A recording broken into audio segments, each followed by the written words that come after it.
Welcome to the Talk About Teddy podcast, our conversations exploring the world of Theodore Roosevelt. I'm your host, Kurt Skinner, and I'm joined as ever by my good pal and co-host, Larry Marple.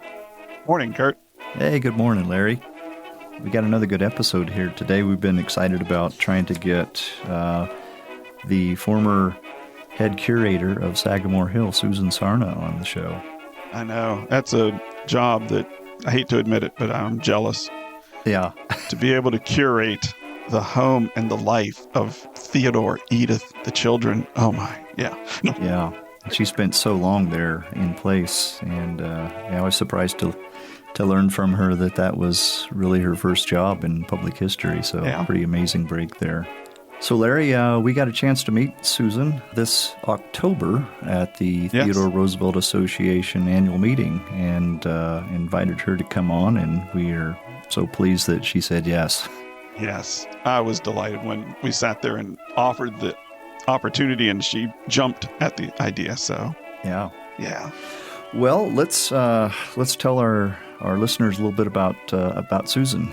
Susan Sarna has a BA in History and MA in Public History. She's the former curator of Sagamore Hill National Historic Site, Theodore's home in Oyster Bay, New York.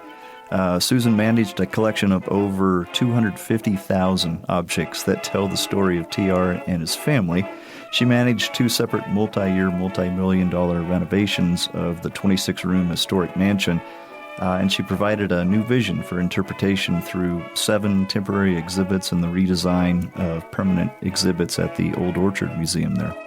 She also lectured frequently at institutions, edited multiple Theodore Roosevelt books.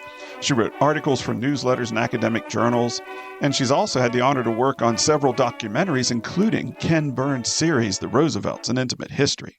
Susan joined the Theodore Roosevelt Presidential Library in 2023 as the Senior Curator of Collections. Welcome, Susan, to the Talk About Teddy podcast. Thank you so much. It's such a pleasure to be here. We're glad to have you today. Thank you. Anytime I get a chance to talk about Theodore Roosevelt and his life and his journeys and his family is very exciting for me.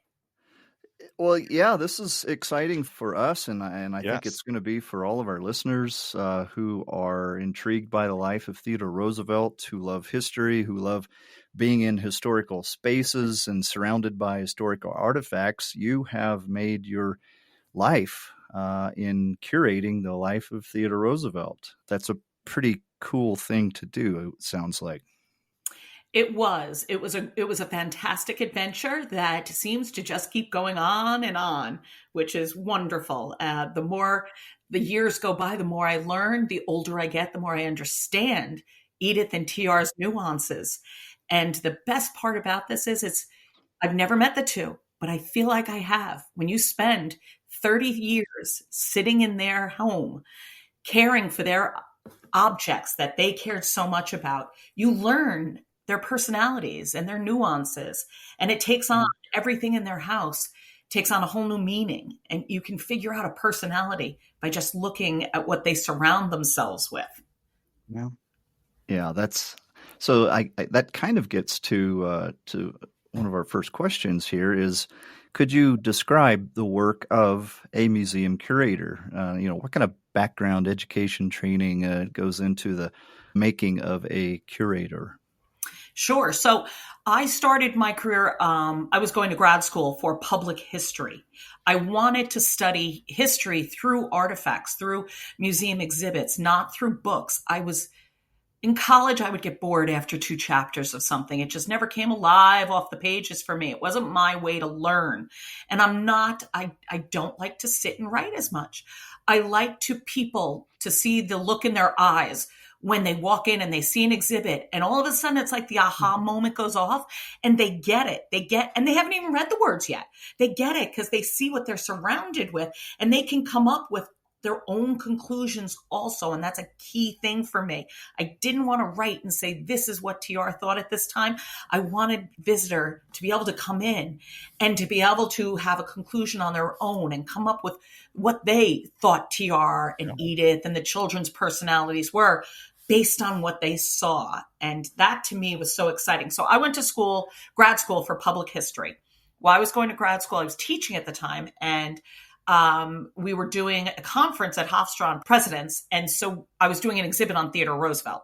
So I went and met the curator at Sagamore Hill, which I lived by, and fell in love. And he offered me a job. And so that was the beginning. I was about 23 years old. I was just very, very fortunate to step into just an exciting world. And it's exactly what I wanted to do, was to create history through artifacts. So, working at Sagamore Hill, there was a tremendous amount of artifacts. Could you describe the scope of the artifacts and volume and breadth of the collection that you inherited as curator of Sagamore Hill? So first, there are two different types of curators, I should have said. You've got the curator of the Metropolitan, an art curator, where all they do is exhibits. Whereas I was a historical home curator. I didn't decide where TR put his stuff. That was never my decision. TR made that decision for me and Edith. Then we would create separate exhibits at Old Orchard Museum at Theodore Roosevelt Jr.'s home. But historical home, I am caring for basically because TR curated his home. I didn't. Yeah. I was the caretaker of that curated home. So that is a little bit different than, say, an art curator who just creates an exhibit from scratch. So the best part about that home is not only that Theodore Roosevelt was there, but the breadth of that collection was phenomenal. I had everything from Dutch paintings to Persian carpets to animal skins, you name it. TR collected it. Signatures from Lincoln, inkwells made out of rhino foots and hippo foots. It was just such an exciting collection. And then, of course, after TR dies, Edith and TR Jr., they travel quite a bit. So then the collection, even expanded more. We then started getting Asian influence into it too. So I had to learn how to care for everything from a natural history specimen to a Fabergé sterling silver from the Tsar after the Treaty of the Russo-Japanese War to samurai soldier, samurai swords. I mean, it was just phenomenal. And what was great about it is I had to learn, okay, wait, how do I deal with a sword? How do you clean a sword given to TR? Well, you just don't clean it. You have to have somebody who has the experience. We never opened that without the person there that had the proper status to clean that sword. And those are the fascinating things you learn along the way at Theodore Roosevelt's home because the breadth of the collection was just so enormous. I can only imagine. I love that you said TR really curated Sagamore Hill and you were the caretaker. I love that. Yes. So the house itself is an artifact, right? It's my number one artifact, I used to always say. It's a breathing and living entity, and we needed to care for that first, because without caring for that, the collection inside would not have survived. So what kind of numbers are we talking about as far as in the inventory of objects? And was there an early inventory or was that done much later? Well, one of the greatest things about that home was that TR was very particular about what he did, what he collected, where he put things. It wasn't like if you go to other presidential homes, like, for instance, Eisenhower. Eisenhower's wife did everything. There is no personality of Eisenhower in that home, as opposed to Sagamore Hill. Sagamore Hill is the living and breathing spot where Theodore Roosevelt raised his family. Edmund Morris used to say walking in the front hall of Sagamore Hill is like walking into TR's cranium. And it's so true because that house and the interior of it embodies his personality down to the front door. He wanted where his window was in the library. He wanted his library facing south, facing the driveway so he could see his visitors coming up, and he would bound out the front door to say hello to them. He wanted paneling. He wanted a long hallway where the rooms opened up next to it so he could actually come out and it was Alice Lee at one point. Alice Lee's room was on one side and his library was on the other. So the first floor, he completely curated. All of those objects and animals are really from him, except for Edith's room. The first floor of that house is about 99% original. We have 2,300 and some objects on the first floor. And about the books on the first floor are about all original, about 4,000. There's almost 9,000 books in the entire collection.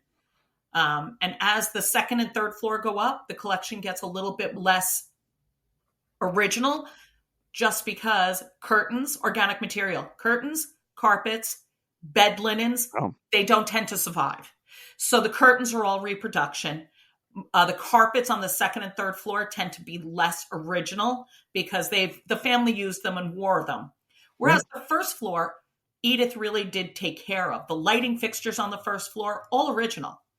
By the third floor, if they got broken, she just got rid of it. She didn't do that on the first floor. She really kept the things. Now, how do we know this? Well, she wrote letters. She wrote constant letters. She wrote, her sister, by the time she gets married, is living in Europe. She writes her almost daily. And she'll write, I love the new rocker you just sent, Theodore. I've put it in the library. We'll see if he agrees for it being there. The next letter was, he loves the new rocker. And we were right not to put a cushion on it. He doesn't like cushions. So that helped us know that it was his decision if he liked something. If he didn't, he moved it out. How he liked it, where it was. So that's one of the ways we know what was in rooms, was because she described things to a T. She described the table that's in the library. I just got the blue chintz and it's on the table in the library underneath the glass lamp, and it looks lovely. That is still there. It's a copy now. It was reproduced years ago, but we knew exactly where that went. So that's one way we knew where things were, by just reading. The other then was photographs. But the problem with photographs are a snippet of time. And a lot of times when they were done on the first floor, it was done by a photographer who staged. So we couldn't fully trust it. So now we would look at the letters. We would look at her diaries and his writings and such. And during the presidential years, he moved more, because it was the White House, he moved more chairs in. So what time do you want to, dictate to? Because the first inventory that we have was in 1919. It was the probate inventory. 1919, he's now, older. He's not using it at the library. We'll talk about the library as the White House anymore, the summer White House. So not all the chairs were there. So are we interpreting it to his early years where not that many chairs were there, the presidential year where a ton of them are, or the later years where he'd moved them back out? So it's really difficult. That house is actually interpreted during the presidential years. So we do showcase it with more of the chairs that Edith talks about in some of her letters.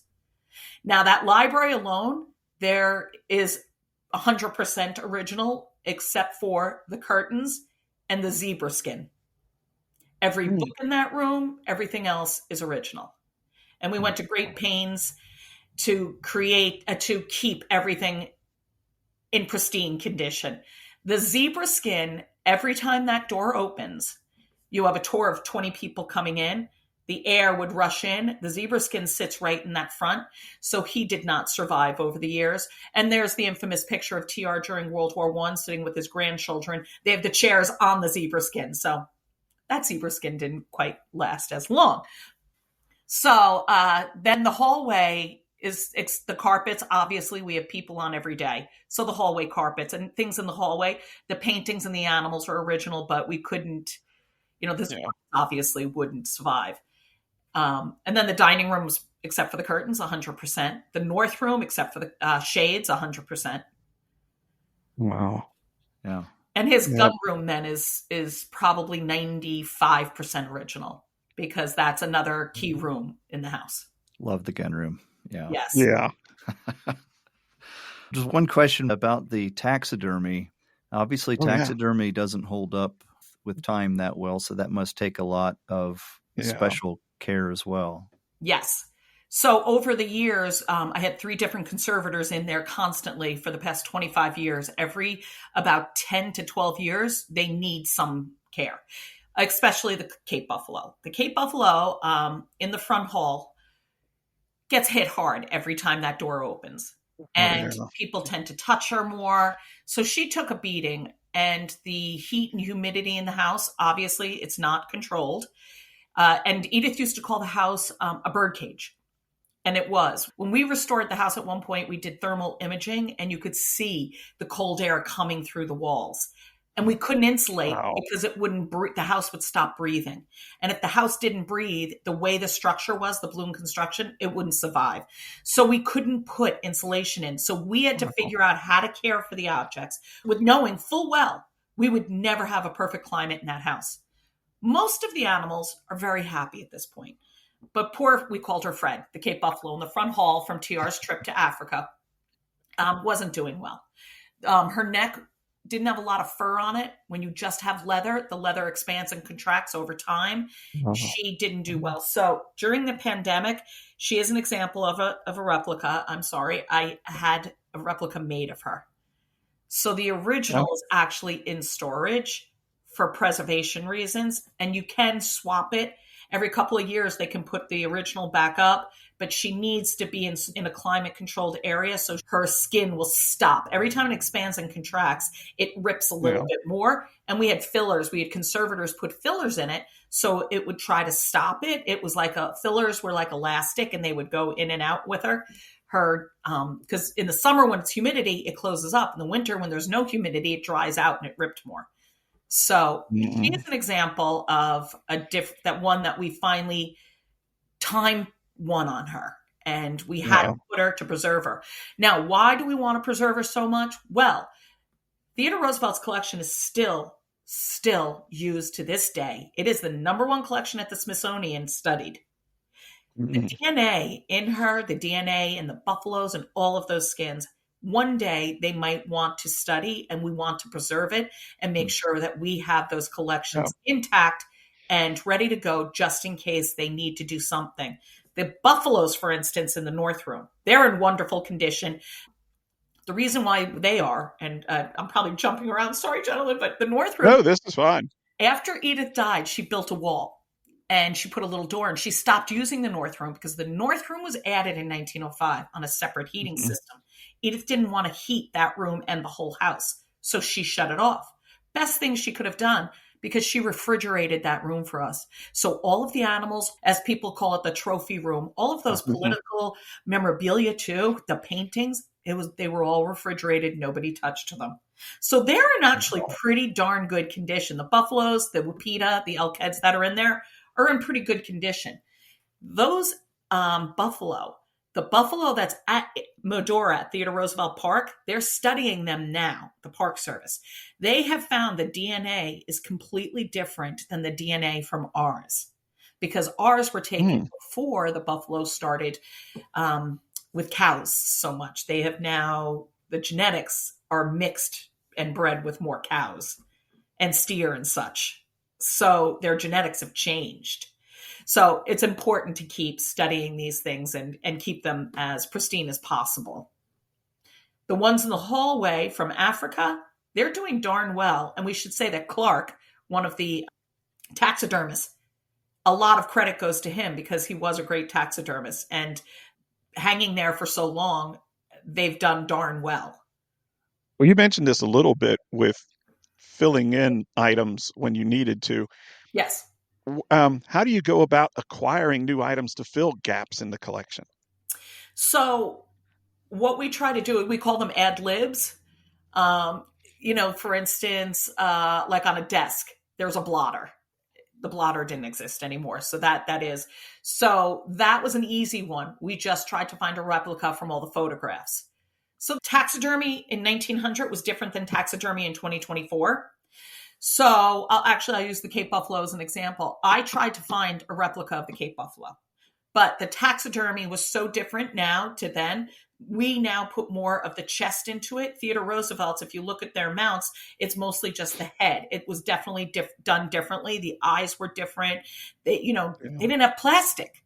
They have plastic now. So things are done differently now. So I just couldn't go out and buy a buffalo head. I had to have that made in the old-fashioned way, so it would replicate exactly what was there. And actually, they took our Cape Buffalo and replicated it to a T. So that one was very, very difficult to do. Whereas the blotter, a little bit easier to do. We have some, the kitchen. it was a working gentleman's farm. We wanted to showcase the food. So people got an idea of what was grown on the farm and also the foods TR liked. So that we had a specialty company make, for instance, the oysters. He loves oysters. And then one night, my staff and I all went out, we had oysters, and then we took the shells and we cleaned them. And we put them all so you could see a real oyster shell. And then we had oysters that we had made, fake plastic ones, put in the oyster china dishes that TR had. We did have a lot of fun working there, definitely. Oh, yeah. And you would need fried chicken there as well in the summer, I guess. And yes, and we changed my design. Well, you kind of talked about this early on, too, about whereas if you were a curator in an art museum, you would actually be putting a lot of your own personal vision into it. But if TR was the curator and you're the caretaker, you said down at Ted Jr.'s Orchard House, you have created this space for special exhibits, temporary exhibits. What goes into the creation of a great special and temporary exhibit? Well, interestingly enough, what do you do with your storage unit? First of all, why do we have a storage unit? We have a storage unit because everybody in your house has drawers. They have closets. Yeah. What did TR keep in his drawers and his closets? Well, he kept the stuff that wasn't on his mantle. He kept the stuff that he didn't want on his desk every day. It didn't mean it wasn't that important, but it was less important if he didn't want it on his desk every day. So we wanted to showcase those items that told a greater story of Theodore Roosevelt. So when we do exhibits, at Sagamore Hill, we actually would look and say, okay, look, there's a ton of presidential gifts that he never had out. Let's do an exhibit on these presidential gifts and tell the stories on why he got them. And so that would be the start of it. Animals. Oh my gosh. He had so many animals, and his love for animals is so important to his personality. So we did a lot of exhibits on the Roosevelt pets and how he acquired them. And then you like to talk about how it was a lot of political gifts were pets. The badger that's in the library, it was a political gift. So now you're teaching the visitor who probably would never have listened to anything about, TR meeting a political figure. They wouldn't read about it. But now they're drawn in because they're like, wait, someone gave him a bear? Like, wait, oh, that's interesting. And so now we've captured them and we've taught them something and they didn't even realize it. And they barely had to read more than 2 lines of text to figure it out. So that's the type of thing we like to concentrate on. TR's trip to California. When he went to California, he was given so many gorgeous gold pieces. He never had them out in the house. He kept those in drawers. A big gold bear, a big cup, a gold cup, which interestingly enough, when the house was appraised in 1919, his probate inventory, when he passed away, and they appraised the entire house, room by room, left to right, object by object. The gold cup was in a drawer. The gold cup was valued as the number one most expensive item in the collection. Wow. Now, who's to say that was the most expensive? Well, it was because it was a very tall cup, a chalice, so to speak, and it was solid gold. And it was a gift to him from when he went to California. He never had that cup out. He kept it in a drawer. So value was 2 things. It wasn't value to him, but it was a value because it was heavy gold. So when you curate something, we do have it at Old Orchard, and we talk about his trip, and we talk about the presents he got along. But if you really want to know his personality, you would know if that thing was that important, it would have been sitting on his mantle. Yeah. Because where are the 10 most important things in TR's life? They're in the library where he saw them every day. Yeah. If you ever look at the library mantle, there's very unassuming objects on that mantle. And then there are important ones, yes, but one of them is a tiny little coal scuttle. A coal scuttle is an object where coal goes in and you use it to light your fireplaces. It was a tiny thing. It was only about 3 inches by 3 inches by a diameter of 3 inches. So it's a small object, sits in the mantle at Sagamore Hill. Now, why is that so important? Why did TR keep it?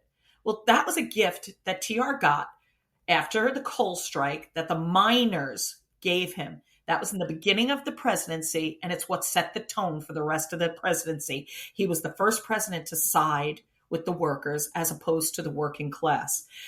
That little object must have meant so much to him that it was given to him. He put it up there and he never moved it. 1919, when he dies, that tiny little coal scuttle that nobody else even notices is still sitting on his mantle. So that must have meant a lot to him. So, exhibits at Old Orchard, we did occasionally take that coal scuttle, and we did, because it's hard to see, and we did bring it down to Old Orchard, and we did put it in a case to try and talk about the coal strike and talk about the importance of it.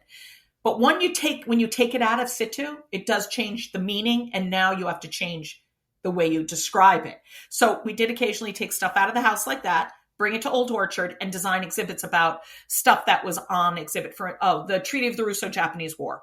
We would bring the objects, the Fabergé, flagon. We would bring all of that down to Old Orchard and talk about that. But when you do that, it loses, again, it's now just talking about the war. It's not talking about the placement in his life, that he kept that in the North Room and in a place of honor, which meant that was a place of honor for him. So it's two different stories there too. So Old Orchard was more the story I was now going to tell. I was curating the story, whereas in the house, TR is. Like you said, that serves a valuable purpose, because for those who haven't been to Sagamore, when you go into the residence, the rooms are roped off at the doorways. And for obvious reasons, you don't want thousands of people freely moving about where they could stick a coal scuttle in their pocket and they go by the desk. So it gives you the chance to, and the place is not littered with placards either.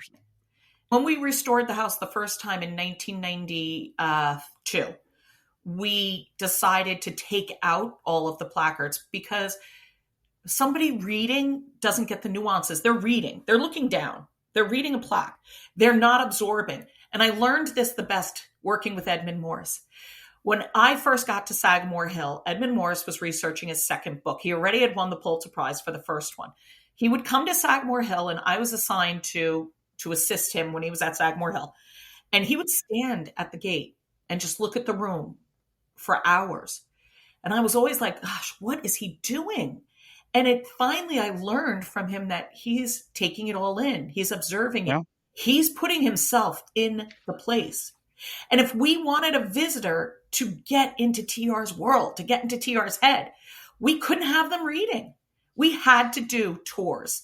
In the beginning, we had you walk through by yourself. You weren't learning anything. You were reading. You weren't absorbing. We needed people to stand there and to be in the room, in the place. And then we told them the stories about TR and what he did in that room and brought the room alive to the person.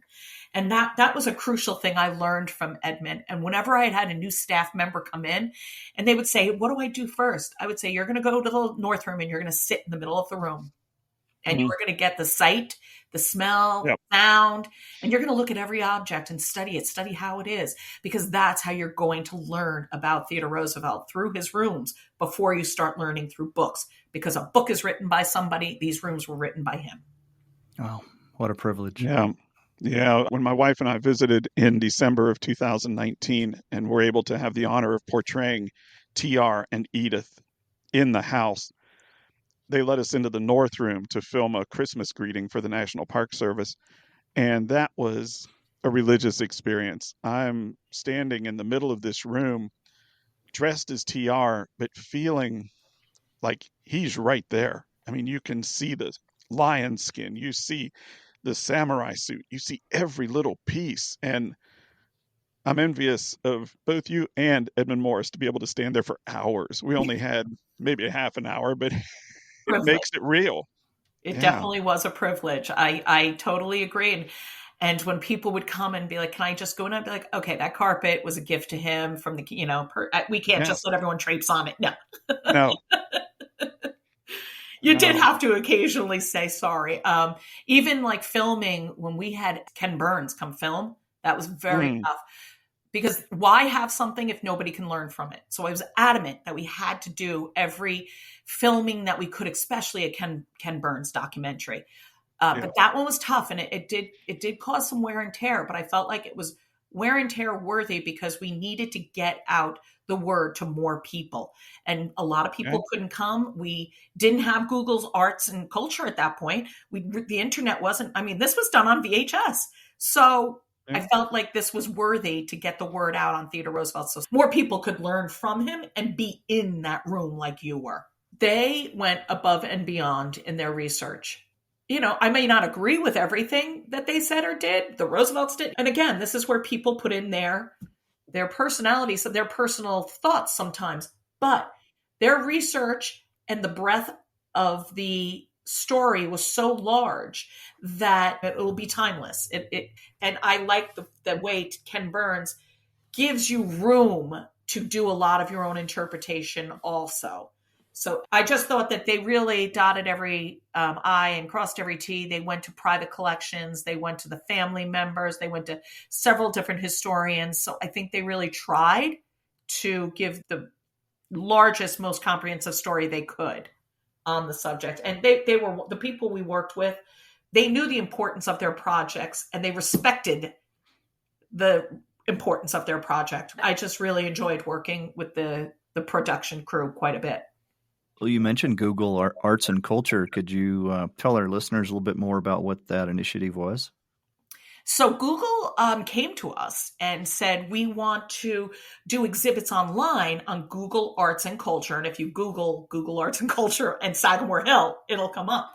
They wanted to do a tour of the home with one of the 360 cameras, which was relatively new at the time. So they came, they did a 360 view where you could actually blow up and get close-ups of some of the objects. And then we designed exhibits. We fortunately had already photographed the entire collection. Well, the important pieces, I should say, because we had several times when we did renovations and you put away, you pack up an object, we started just photographing everything. So we had exact documentation of everything. So we then designed about 5 different exhibits on Theodore Roosevelt, starting with his childhood, the presidential years, family life, his political career. And so we have different exhibits online just of his objects, explaining different things like the Treaty of the Russo-Japanese War. And, you'll see the flag in there, the samurai sword there, and it'll explain it. Then pictures of the family and the different trinkets, a teddy bear, the story of the teddy bear. So there's several different exhibits on it. And then you can see a lot of those objects in situ in the house on the tour. So when you see the presidential gifts, you can actually go on the tour with Google Arts through the rooms and see where those objects actually, Theodore Roosevelt had them in the room.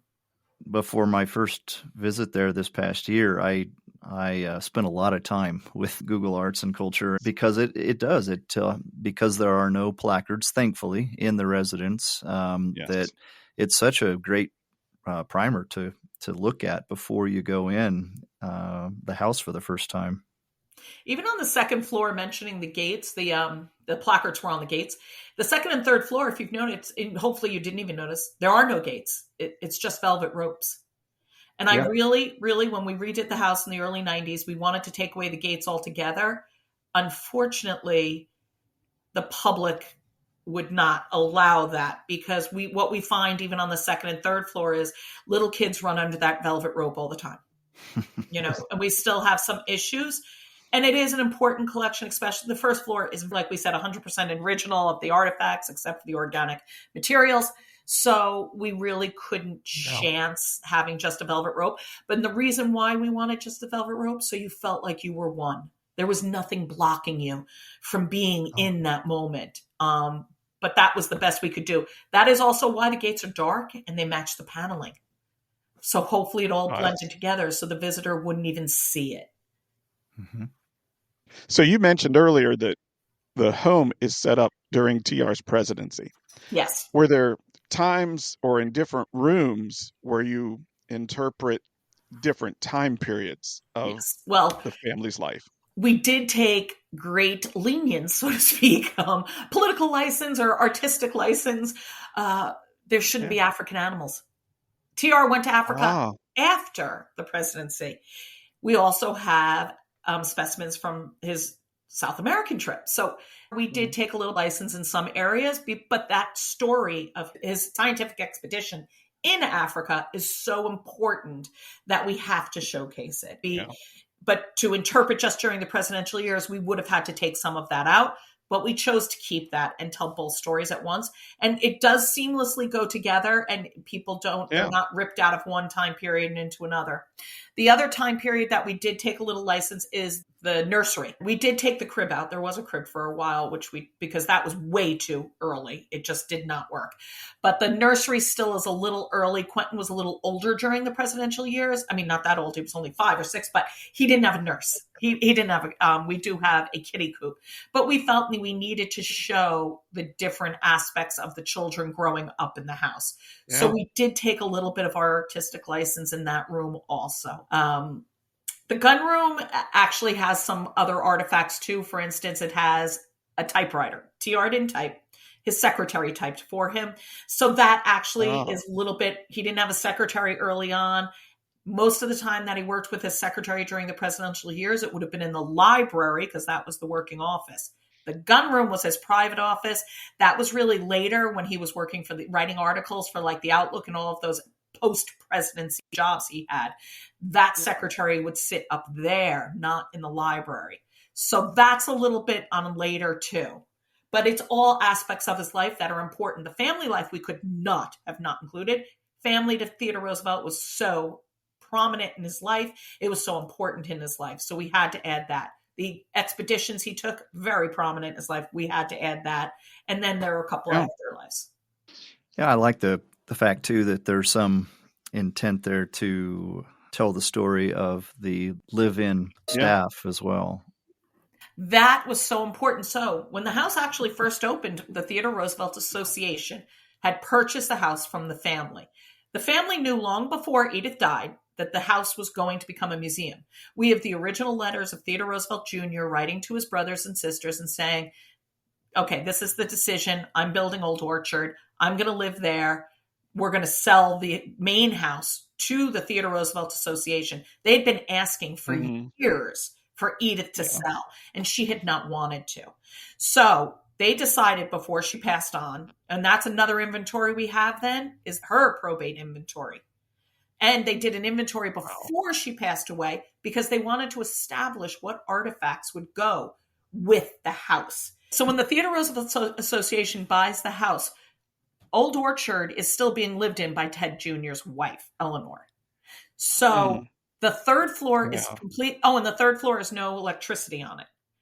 So they completely gut the third floor because also they deemed the story of servants unimportant back in the 50s. It wasn't a story to be told.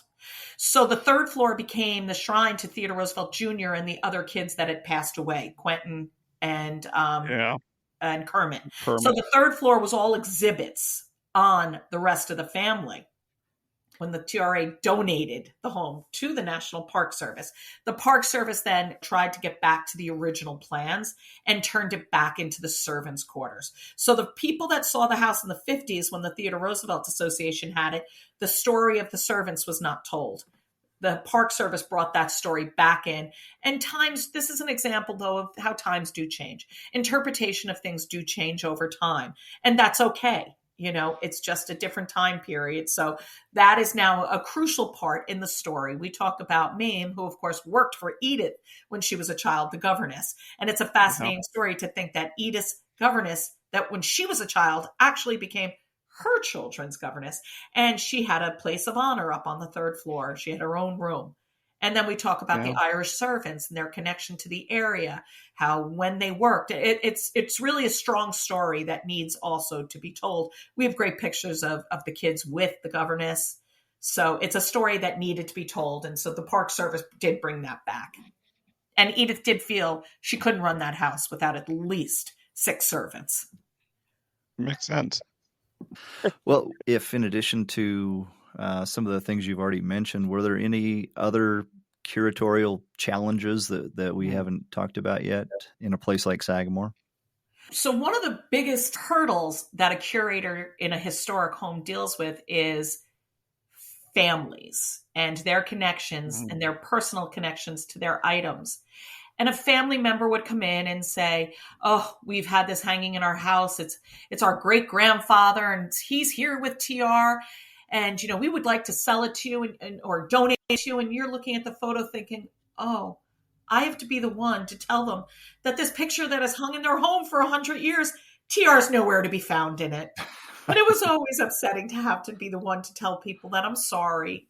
That's not Theodore Roosevelt with your great grandfather.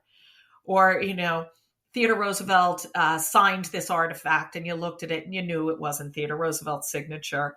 But it showed the importance of Theodore Roosevelt, that people kept these memorabilia for all those years. But as a curator, it was always kind of tough to explain to them why it wasn't important. Or a lot of them would have memorabilia that didn't fit what we call the scope of collection. So every museum has a scope. In the National Park Service, we called it scope of collection. And it was what we collected. You don't want to collect something that's going to sit in storage and not be important or not ever see the light of day. We don't have the resources to do that anyway. So a lot of times we would have people come and, TR would have given them a book.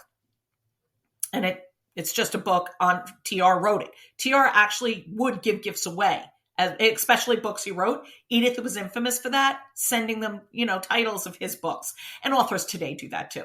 So people would want to give that back to us. And that would never fit in our scope. We already have a copy of that book. We don't need another. What are we going to do with it? It'll sit in storage. And I would say to them, I would be doing you a disservice because it would just sit in storage for the next couple of years. There is no place for it to go in our museum. So that was always difficult too, to be very strict on it. Like, say it was a book that had a great cover and I was like, oh, I've never seen this. I want to collect it. It's not up to me. It's up to, does it have value? Will it enhance the visitor's experience somehow? And if I can't say yes to it, then I couldn't collect it, even if it's something I wanted to collect. So that was also difficult because people really were excited to donate their objects to the site a lot. Sometimes I would, they were insistent, so I would accept it, but I would say to them, we're accepting it as an ad lib, which meant I'm not putting it in the collection, but I can use it to enhance the children's maybe experience. We can do an exhibit on the new artifacts that people are still, how important he still is. So, but I wanted to make sure that the people knew it won't go in the home. Everyone thinks, oh, my artifact should go in. Well, TR curated that. Unless he wrote it back then, I can't put it back in. But I can maybe do an exhibit at Old Orchard and kids can learn from some new artifact. So that was a hard one, telling people, no, I not every object is as important as the other. Yeah. And Sagamore is a National Historic Site within the National Park Service, and you don't have an unlimited budget either to work with. So to what extent do you rely on donations, on friends associations? So we do, for instance, I'm now retired from the National Park Service working for the Theodore Roosevelt Presidential Library. And so I'm on the Friends board at Sagamore Hill. And our goal is to preserve the collection. So right now there are a couple animals that it's their time to get conserved again. Like I said, every 15 to 20 years, an animal must have a little tweak to her, have a little oil or him put in. So they have come to us with a proposal to actually, the lions need a little work. They have no whiskers left over the years. They've come out. So they have come to us to help preserve. So that's what the Friends group does, do a lot of conservation on artifacts. We just recently did Lincoln's books. Now, Lincoln's books, they're a set of books that Theodore Roosevelt collected. How do I know these are important? Well, Theodore Roosevelt, Lincoln was one of his icons. Throughout the collection, there's a tremendous amount of material about Lincoln. TR collected his signature. He collected an inkwell that sat on his desk. We have lithographs. Now, he had a collection of books that were in the library. These books never moved. Every photograph and every inventory, that set of books is in the same spot, and we can see them. Now, we know that he moved books from the library because Edith writes about, oh, it's raining today. Theodore is busy running switching books from the library to the gun room. After he read them, if he found them not important, he moved them to the gun room where it was his private and the books were already, he's already done with them. He never moved the Lincoln books. So as a curator, we said, okay, what's valuable in this collection? not because of money again, but because of Theodore Roosevelt's association. Those Lincoln books were so the Friends group paid for those books to be conserved. So the Friends group is very influential, very helpful in preserving the collection at Sagamore Hill. The Theodore Roosevelt Association still has an endowment that the Park Service works with, but most of it is through the National Park Service. The restoration, the $10 million restoration that I completed in 2015, was done by just the Park Service. Wow. And mentioning that renovation, I can only, I've read accounts of it, but could you describe what you had to do as the curator with all the artifacts when they completely renovated Sagamore Hill and finished it in 2015? It was a daunting task that was so overwhelming at first. I just couldn't wrap my head around it at first. And then someone told me just do one piece at a time. I'm like, okay, let's do this. I mean, let's think of the North Room. Let's think of how big the North Room is. So if you want to store something, buffalo head, how do I store it? So what I did was I brought in a conservator. A conservator did a report on every single animal and told me, this can be shipped this way in a box like this. It must be at this temperature, and we'll conserve it before it goes in that box. Why? Well, we knew we were going to be closed for 3 years. If I put that buffalo head in storage before conservation and there was a bug on it, that bug would have just eaten away. Mm-hmm. And it was in a box, so you didn't know. The carpet, that carpet in the North Room, that large carpet, same thing. If I put that carpet in storage, rolled it and put it in storage before it was cleaned, it might come out with holes on it. We've all gone into our closets and seen what happens to wool occasionally. I couldn't let that happen. I couldn't 3 years from now open and find his riding cape had holes, moth holes in it, because I didn't preserve it right. So what I did was think, okay, we have to store this entire collection for at least 3 years. I went object by object and made sure I knew exactly how to preserve it before it was and how to pack it and what temperature it needed to be housed in. So I had extreme spreadsheets on every single object and how to preserve it, pack it, store it for 3 years. And how now do you do that? How do you get the carpet? Now I need to clean the carpet. How am I getting that carpet out in the North Room? It's got a million things on it. The one in the dining room, the Albasan in the dining room. How do I get that out? It's got the dining room table. So then I had to devise a plan to go piece by piece in a certain order in order to take everything off the table in the North Room or in the dining room so I could then move the table so I could get to the carpet. But carpets needed to be cleaned 6 months prior because they needed to be taken out, cleaned, properly wrapped, sealed, and then come back to the house before they went into the storage that we had for the next 3 years. So it was a task. Wow. But I am happy to say that we removed, what was it?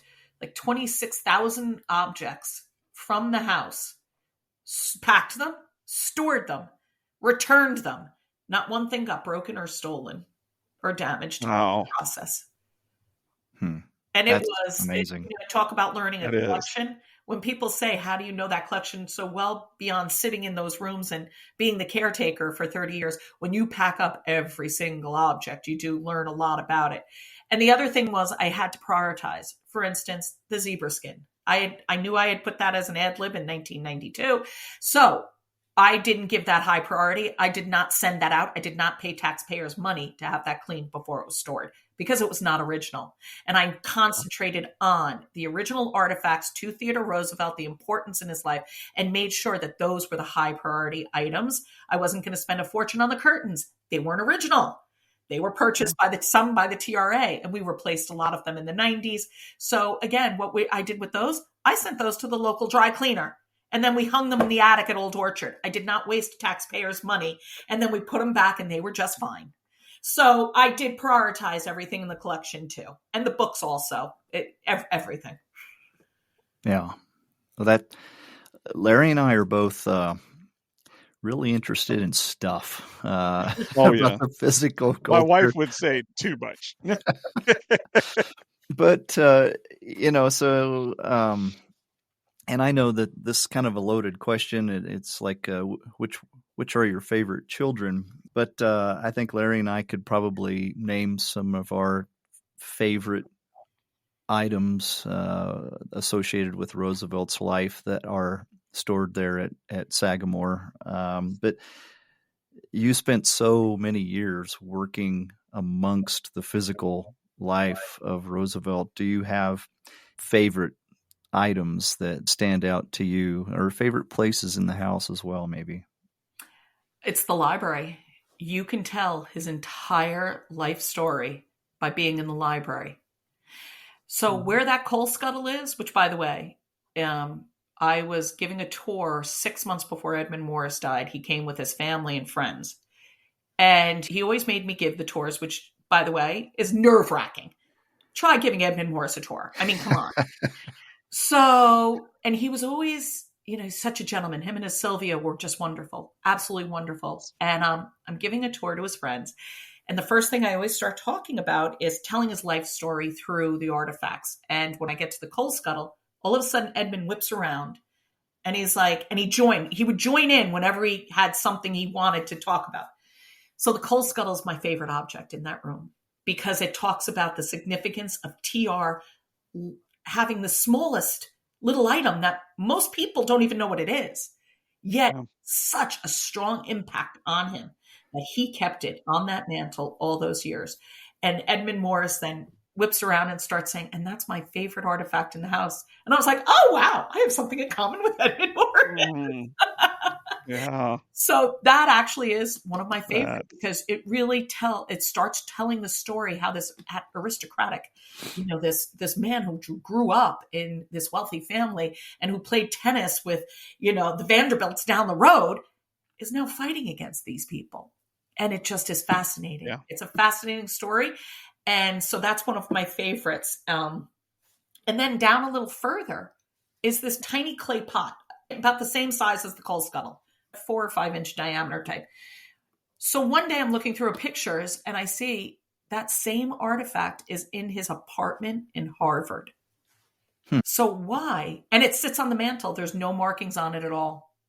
I can tell every object where it came from, what dignitary gave it, whatever, for what was it from TR Senior's apartment, an uncle, whatever.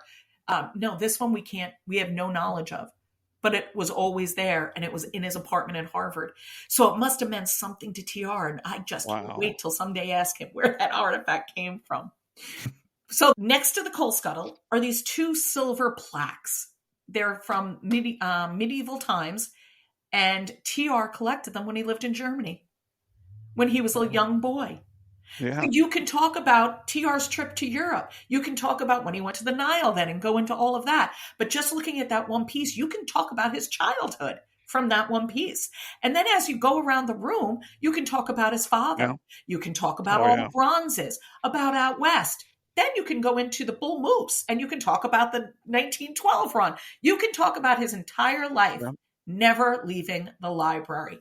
And that's the greatest. That's why I could stand there forever and talk about TR and I never have to move out of the rest of the home. And his family life is in there too, because the pictures of Edith are in there. So you can then talk about that. Yeah. The Creek Indian from Remington is in there. So you can talk about his time out west. You can talk about his relationship with the Native Americans. So you can just go on and on without moving out of that room. Yeah. That's a great story. You spent these decades working amongst the physical culture. How did that experience shape your views of Roosevelt's family life? So my concentration was on his personality and his family life. And the first book I tell everyone to read is not Edmund Morris's, and he knows it. It's Sylvia's, his wife. Yes. She wrote a book on Edith. And if you want to learn about Sagamore Hill and the family, and your first introduction to everything, you read that because it's a very, I don't want to say easy in a negative connotation at all, but it really gives you a good overview of the family. And the family was one of the most important things to Theodore Roosevelt, even though it's hard to see that when he is running off to a war. to the Rough Riders Yeah. and Edith was not well at the time. But when he's down in Tampa, who does he call for to see before he leaves? He calls for Edith. So Yeah. family during the White House years, every day at a certain time, played with the children. He would say to the dignitaries, sorry, it's time to play. That family and the influences his parents, his sisters, Edith, and his children had on him created the man that he was. Yeah. And without them, he would not have accomplished as much as he did. And he wouldn't have moved as forward as he did. He needed that family. The saying is also at meals, he would be going on, and Edith would just say, Theodore, and he would know, okay, that meant back off, be quiet, you're talking too much.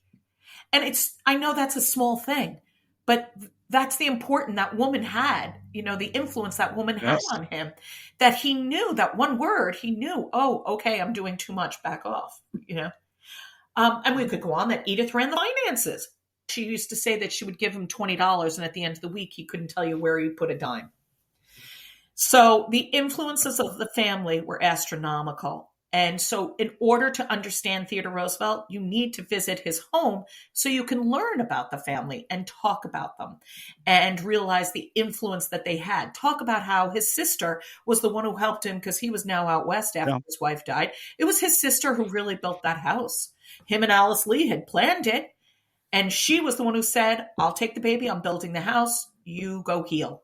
So it was that her influence, and the letters between him and his sisters and the influence they had on his life. And Edith, when they do the White House, Edith puts her private office right next to his, so she could have an influence on him. So with the Presidential Library, we have plenty of historians that talk about the political influence TR had. That is not my strong part. My strong part is, wait a minute, you talked about TR and his training down in Tampa. You never mentioned Edith once now, and how important it was for him to see his wife before he left. And that is where my strong part comes in. It's the family, to make sure we intersperse the importance that family had on Theodore Roosevelt. That's perfect. With my wife Julia portraying Edith, one of the things that she gets frustrated with is when people describe Edith as aloof or they do negative connotations toward her. And Julia has studied the etiquette books that Edith grew up with through the 1860s and 70s and 80s. She was a pure Victorian woman. And when you see her attitudes and actions and behaviors, she is living out the etiquette books of the period. And to understand TR, you have to understand more about Edith. Completely. The parties, we say parties, but salons, but that she created, the musicals that she did in the White House were all exactly what you said, run by complete etiquette at the time. She would have small dinners, intimate dinners that were, she would throw before the large portion of it, which would be then the musical part of it where, hundreds would come. But she always did a very intimate dinner first. Her thing wasn't meeting dignitaries. She wasn't into it. But etiquette of the day said she would throw these and would host these. So she did. Yep. Susan, it sounds like you had an amazing experience interpreting TR and his family for those 30-plus years at Sagamore Hill. But now you have an even larger canvas to work with in this next chapter of your curating career. Could you talk a little bit about your new role with the TR Presidential Library and Museum that's being constructed as we speak out in Medora, North Dakota? So when I heard about the Theodore Roosevelt Presidential Library, I will admit, and Ed O'Keefe, who's our CEO, will definitely back me on this one. He was doing research at the time at Sagamore Hill in a book, and he told me about this new adventure that was coming up. And I was very hesitant. I was like, do we need a new adventure? I don't know. I think we're covering it. And then the more Ed and I started talking, I was like, wait, there's so many opportunities that we're missing because I don't have the space to talk about them at Sagamore Hill. Remember, the house is of him. Old Orchard is too small. It's a tiny area. So I started thinking, wow, there are so many artifacts out there that are never seen. because there's no place big enough. The birthplace is about the birthplace. Sagamore Hill concentrates about his presidential life. There is no museum out there that does his entire life. We do a very short snippet of his entire life at Old Orchard, but literally it's 2 minutes long, and you can't get into anything. You can't delve into any of the topics. This library is a chance. It's got thousands of square feet to be able to interpret and talk about and get out all those objects out of the basement that haven't been able to be seen, and talk about TR in a deeper way. When we talk about Theodore Roosevelt and his relations with African Americans at Sagamore Hill, we have one object. We have a silver lady's cup, and it's one paragraph. It's embarrassing. This library is a chance to actually really delve into these issues. We have space, we have time, and we have raised money to be able to talk about his entire life in more detail. So you're not just getting a snippet now. And that, to me, when Ed and I started talking, I realized, wow, wait, this is what I've been doing my entire life. Why not do it in the deeper fashion that I've wanted to all these years that we could never do because of the constraints of Sagamore Hill and Old Orchard, or the birthplace, or the inaugural site? They're all too small, and they all talked about one snippet of his life, time period in his life. So the library is really an opportunity to get into it deeply. There are so many things that people have in private collections that have never seen the light of day. So as the curator of collections, I've been concentrating on private collectors and what they have that nobody has seen, and how that can help enhance the visitor experience in ways that we haven't before in different areas. For instance, political buttons.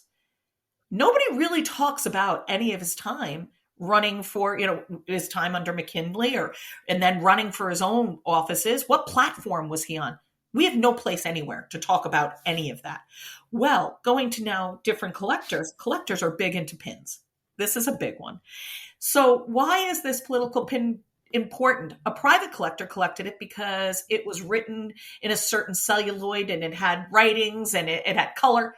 But for me, it had the platform on it. The platform that TR was running on was the Republican platform, which is described in these political buttons. So now if I exhibit them, I can now teach a visitor what political platforms were back in the day, and they don't even know it because they're looking at a political pin. So it gave me opportunity to do things in a different way that I never did before. And it gave me all of these new collections. I couldn't, in the National Park Service, you do not solicit collections. You can borrow objects, but you don't solicit.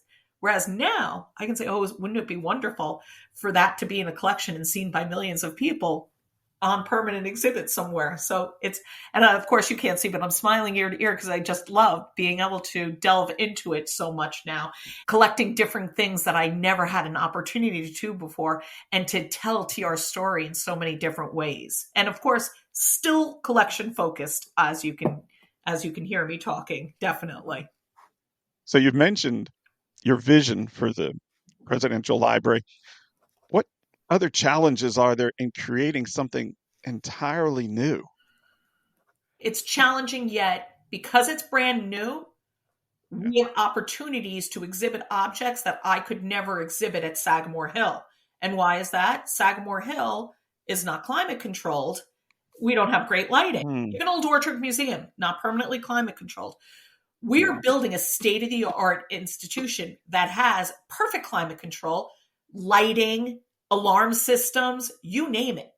So now I can guarantee the safety of, say, Theodore Roosevelt's diary that Library of Congress has, that has the X in it. I could never in a million years put that at Sagamore Hill.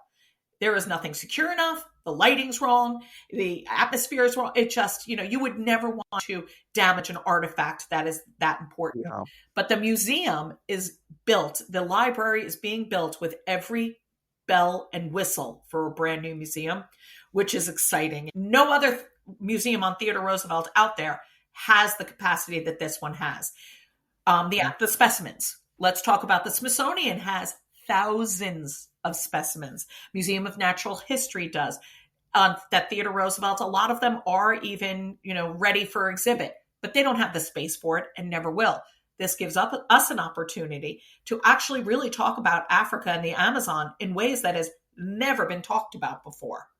and not just a diorama at the Museum of Natural History that shows lions, but to talk about the entire scientific expedition. We have so much space in Africa that we're showing how TR took specimens of fauna, how he took birds, small animals. And we can connect that story to modern day times. For instance, the Smithsonian and the curator, Darren Lundy, right now is using Theodore Roosevelt's collection and trying to restore the rhino that Theodore Roosevelt hunted. He is restoring the grasses and the small animals in order to create the same ecological grasses that were there when Theodore Roosevelt collected them, so the rhino can reestablish again. So we want to be able to connect how TR's collection that was collected when he was in Africa is still being used today, and to show the equipment he used, to show the desk, to show how he was writing, that it wasn't just about him bagging big game in the Big Five, that it was a scientific expedition still used today. And at Sagamore Hill, I used to love when people would come in, the first thing they'd see is the Cape Buffalo. So you would try to tell the story. The visitor is enthralled. They're in the hallway. You can't bring them into modern times because you're talking about Theodore Roosevelt during a certain time period. The library is completely different. I can bring a person from time period to time period. So I can talk about the importance of the African trip, but then I can talk about modern times in the same area. Really didn't have that opportunity at Sagamore Hill. So the interpretation of Theodore Roosevelt and the importance of some things he did are easier to do in the library and give me an opportunity to do it in the library. For instance, the Food and Drug Act. How do I bring up the Food and Drug Act at Sagamore Hill? It's almost impossible. But this gives us an opportunity to talk about that, to show the pictures of what the conditions were like. What am I going to do? Whip out a picture in the middle of the tour at Sagamore Hill? No, but I can do that in the library. We can totally talk about more and get into depth about things that I could never at the birthplace, the inaugural site, or Sagamore Hill. So that's really such a great adventure for the visitor. Yeah, we're very much looking forward to the opening of this museum and library in Medora, North Dakota in July 2026. So you're going to need to be acquiring items potentially from other institutions. Yes. Do you have some exciting acquisitions so far that you can talk about? Well, one of the most exciting things we just got from a private collection that just came up for auction was Theodore Roosevelt, after his wife and his mother died. Before he left out west, he wrote a memorial on the two of them. He only made about 20 copies. There are only 4 known. One's in a locked up, 2 are in private collections, and then this other one just came up. None of them are on public exhibit at all. So when this came up, the library purchased it. And one of the most important things in this memorial book is that it's signed by Alice's sister. And it's dated. So in every book you read, people say that TR wrote the memorial on his way out west, and that was his way of healing and it ends up, because of the date, we can prove he wrote it before he got on the train and before he went to Chicago to first go for the convention and before he went out west. So that was so exciting that we could finally now put to date when he started his healing and before he got on that train. That book we have acquired. And now, for instance, we would put that on exhibit. Now, the book is an organic material with a signature. Light is light. Light is damaging no matter what. So I would never put something on exhibit for the next 20 years. You need to rotate. So we hope to then rotate between that, the diary from the Library of Congress with the X on it. So that can't stay on exhibit either. That the conservation usually says it can be on for about 3 to 6 months, and then it must be in dark for the next year. They have very strict conservation guidelines for paper and such, especially ones that have ink. So we are trying to work with different institutions and get that case will be built in a way that I can swap it out with about 3 different things. So that is what we're trying to be very cognizant of, conservation treatments on things. Books, leather, or any organic material can never be on permanent exhibit. Or something like a Rough Rider uniform. It's an organic material. Sagamore Hill has 2 different jackets, has 2 different hats. We hope to borrow that at some point, but that also will then have to rotate. And that's great that it can rotate, though, because then it gives the visitor a reason to come back. Because next time you come back, we might have something different in that case instead of the Yeah. hat, because the hat needs to go back and rest and then can come back. So it gives us an opportunity to actually change things. And so I have like tier 1, tier 2, and tier 3, all for the different cases of different things we can fit. Africa is another example. I would never put an animal out permanently, but we want to show the breadth of the animals that TR collected. Yes. There are some really tiny little animals that nobody has ever seen, because some of those animals that he collected on the African trip, they don't have specimens anymore. They're all just from his collection. So we can rotate different animals and give the visitor an opportunity to see something that they would never see in a normal museum or normal zoo. So collecting has been different in the fact that our challenge is we know now today that we're never going to put anything on permanent exhibit like at Sagamore Hill. You know that those Lincoln books were there. They stay there. I'm trying to take a different approach when I collect in this. And I'm trying to take an approach on how can I best preserve the objects for future generations, enhance the visitor experience, rotate, keep the story alive, and keep it moving. So it's a different way of collecting than I did at Sagamore Hill, that's for sure. Well, in the scope of collection, then, are you looking to tell the story of Roosevelt's life topically or chronologically, or kind of a mix of both? The museum is chronological. It starts out in the parlor where Theodore Roosevelt, sat with his family, and we try to introduce the family first and foremost, especially his father and mother, to talk about the influences. We try to talk a lot about New York City, so the average visitor gets an understanding of what time period he grew up in. Again, that's something we do not talk about at Sagamore Hill or the inaugural site. The Theodore Roosevelt birthplace tries to delve into that, but most people don't understand, especially then when you start going into Jacob Riis, they don't understand any of that. So we try to set up a lot of that so you understand the influences on TR's life, how it started to develop his life. And then we do go through all the way to his last days at Sagamore Hill. The display that was set up at the Chateau de Moras, where you walked in, and it was the Roosevelt Museum of Natural History in the cases there. And then you had the pictures of TR Senior and Mitty on the wall. And we just stopped in to look at it, and to look up there and see those paintings of his parents moving like they were alive. That was a very moving experience to see that, and then to experience TR's young collection, the seal skull, the mice, everything. I mean, it made you feel like you were with them. So this museum is going to be in the line of what you're describing. It is going to be a combination of a traditional museum and an adventure. So, for instance, a lot of what you just described, we have a room with the Roosevelt Museum of Natural History, and the room comes alive. So you will see the seal skull, but you will see it in a way that then you understand the importance of it to TR. And then you open a drawer and an animal will jump out, and it's all very active, and it's definitely an immersive experience to help children learn in a different, because we know that kids today learn differently than they did when I first started in museums in the 1990s. So you need to grow with the times, and you need to start, exhibits in a different manner. But at the same time, that child might be with their grandparent who still likes to read and still wants to see a traditional part. So our museum is a combination of adventure. And then we have what's called the narrative galleries, where the older person, or maybe the book smart child who likes to read and doesn't like flashes of light, they will be in the narrative gallery. And that's how they learn. And so reading to them and seeing a still picture is the way they learn. So that we have that too.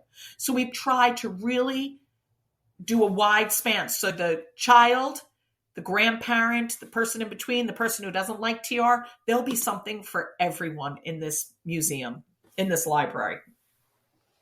Is there a relationship there then with the digital collection in the Theodore Roosevelt Center in Dickinson State?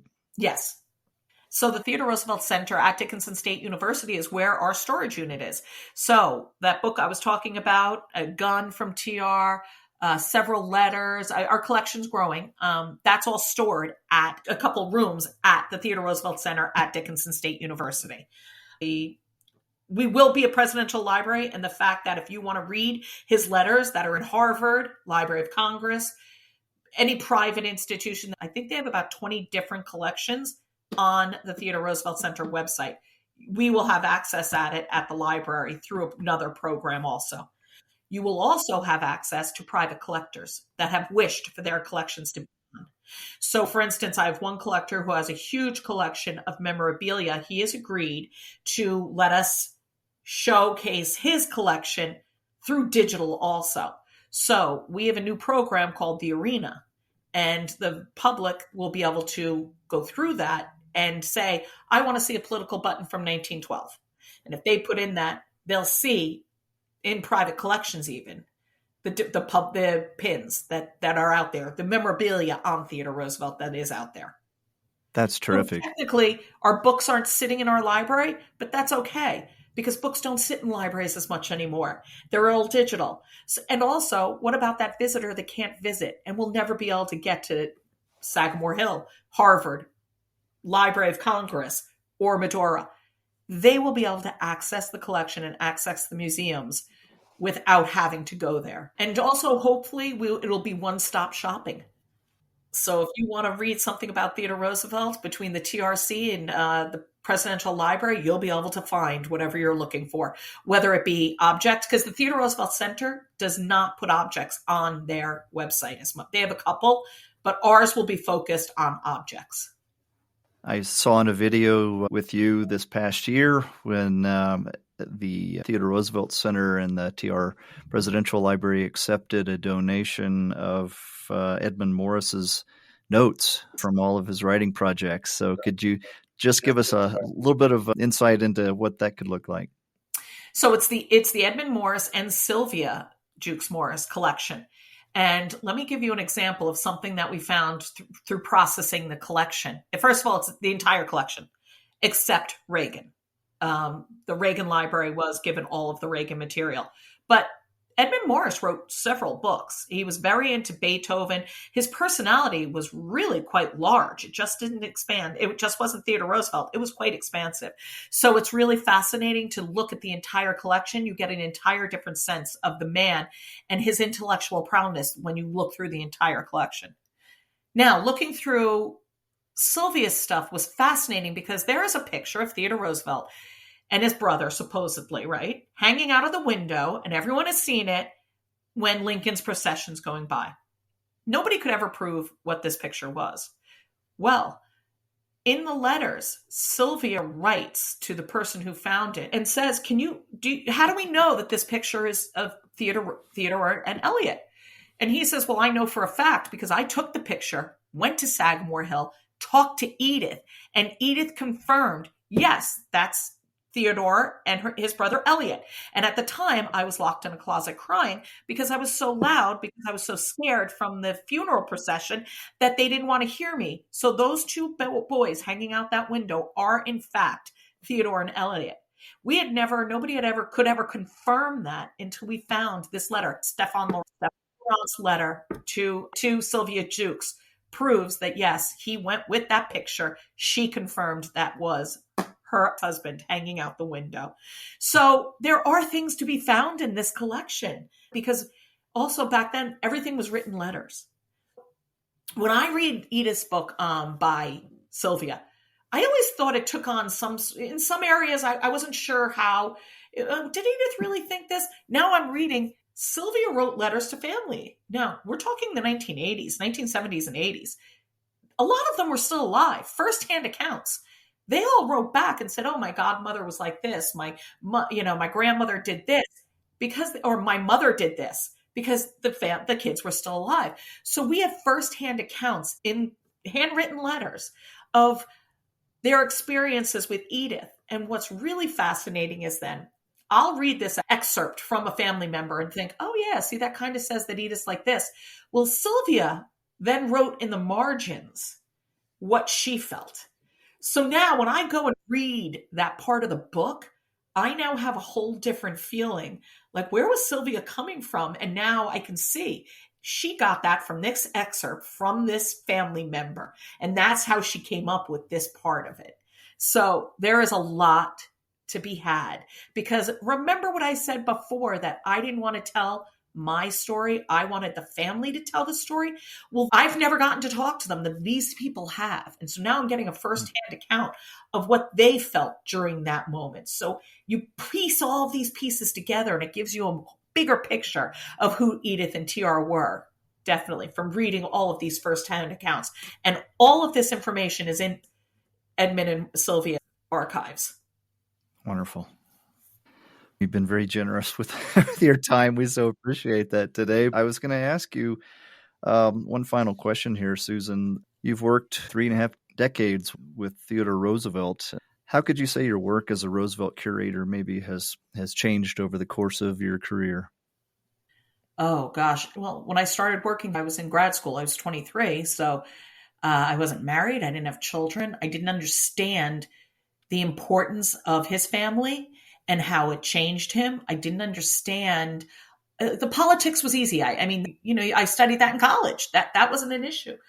But the nuances of the man and how he changed, I started changing as I then married and had a family and got older. It made me actually understand a lot of what Edith and TR went through in a much stronger way, and why then he maybe did change, or why Edith did do something in the White House.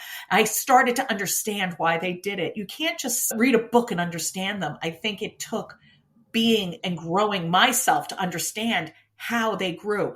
One of the best parts about TR and Edith was, especially TR, his stance on things changed through time. Like, it changes. And people would always say to me, oh, he was a flip-flopper. No, he wasn't. He grew. He learned. He educated himself. And yes, he did change his opinion on things, but that's because he grew. And that's what I feel like growing up with him, I did the same. And it made me understand and appreciate how important and how strong that his growth was, and how he would read something and listen to other people, take it on, and really understand it. I learned a lot from him that way, and it didn't click to me until I was much later. Well, Susan Sarna, retired Park Service Curator and now Curator of Collections at the TR Presidential Library, soon to open in Medora, North Dakota. What a pleasure it's been talking TR with you. Oh, this was a lot of fun. As you can tell, I can talk TR all day. So I really thank you for having me. It's made my day, and, it makes me realize, I had such a great career. I'm very fortunate, definitely. Well, thank you for sharing that career with us today and all of our listeners. No problem. Anytime, gentlemen. Thank you, Susan. Thank you. Well, that's our show for today. Thanks for listening. You can find this podcast on our website, talkaboutteddy.com, where you can see show notes and transcripts, links to resources, and additional TR content. And please tell us what you think. If you've enjoyed our content, please consider subscribing and reviewing the podcast wherever you listen, and tell your friends and family about us, because it really does make a tremendous difference and it helps others find this show. We hope you'll join us for the next episode of Talk About Teddy. And until then, as our friend Colonel Roosevelt would say, do what you can with what you have where you are. Bullet.